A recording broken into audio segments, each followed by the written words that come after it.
The question of whether or not voter ID discriminates against the voters of color and students and the elderly, people who do not have the kind of state-issued ID regularly that was being required by some of these states, whether or not there was an organized effort by Republican legislators around the country to pass these voter ID laws in order to hold down what they thought would be a Democratic voters.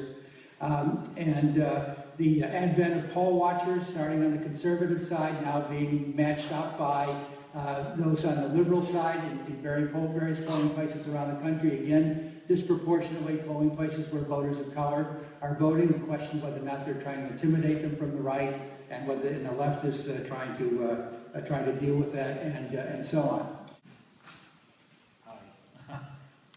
So poll watchers are basically people that go to the polls to watch people vote, and they watch the election workers conduct business. It's been going on for a long time, many decades, but it's starting to intensify. And one of the main groups behind this activity is a group called True the Vote.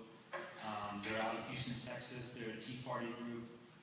They formed in 2009, and then in the 2010 midterm elections, they trained a couple hundred poll watchers that went around to primarily minority areas to watch people vote. And they were accused of harassing people and being a little overzealous in what they were doing, and it created a lot of problems, a lot of animosity.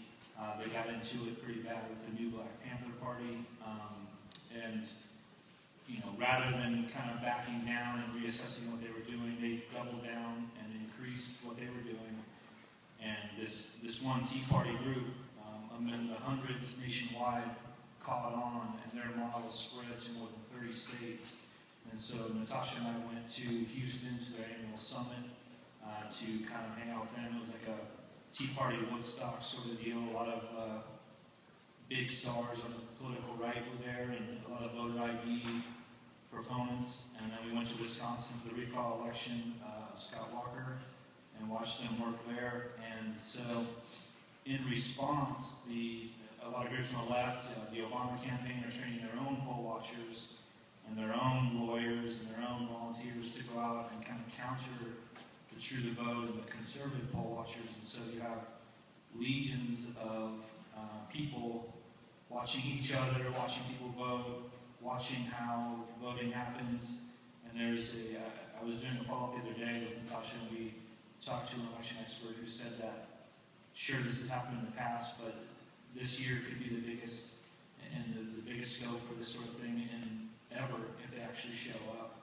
And the potential is that, they show up in such numbers and act so aggressively that it hampers the vote in particular areas, and it intimidates people from voting. It causes fights, it causes arguments, and it's just,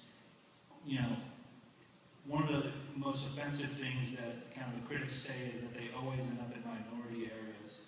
And so we asked Catherine Engelbrecht, the woman who founded this group, why that is, and she said that's where the fraud is, essentially. So it's a highly charged topic. I hope I'm not missing anything. I'll pass it to Natasha.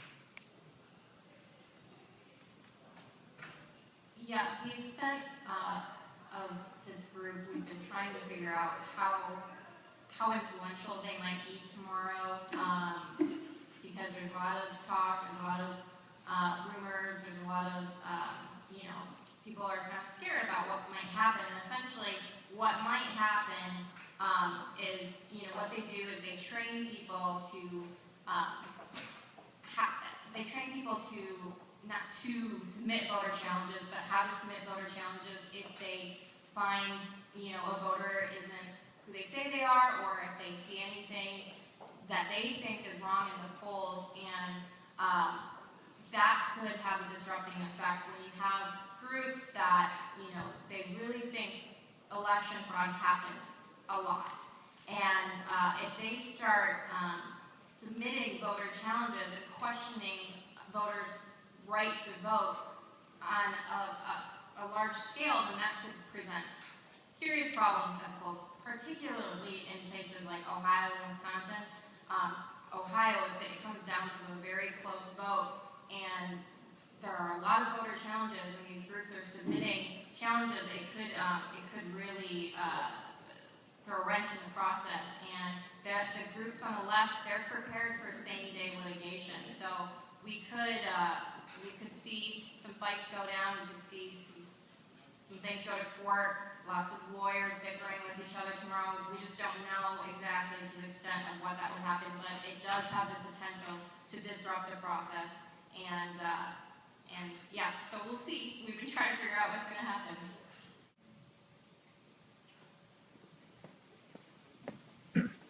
Thank you. Love what you're doing. It's the humanitarian effort's really impressive to me. I do have kind of a question that's been nagging me for a while, though. Maybe you have an answer for it.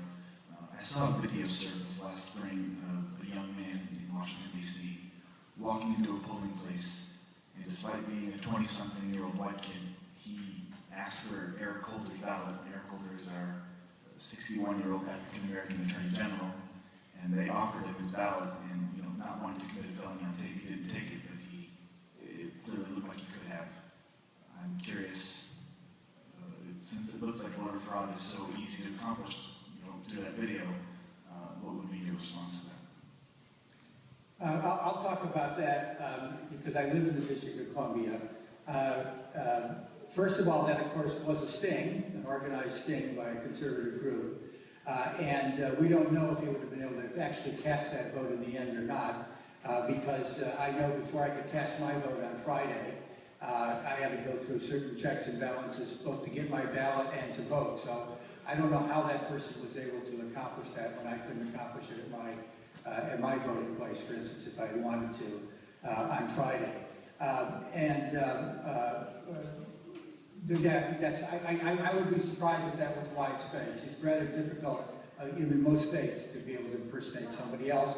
And indeed, only 10 people, as we discovered, since the year 2000 have been prosecuted for doing so.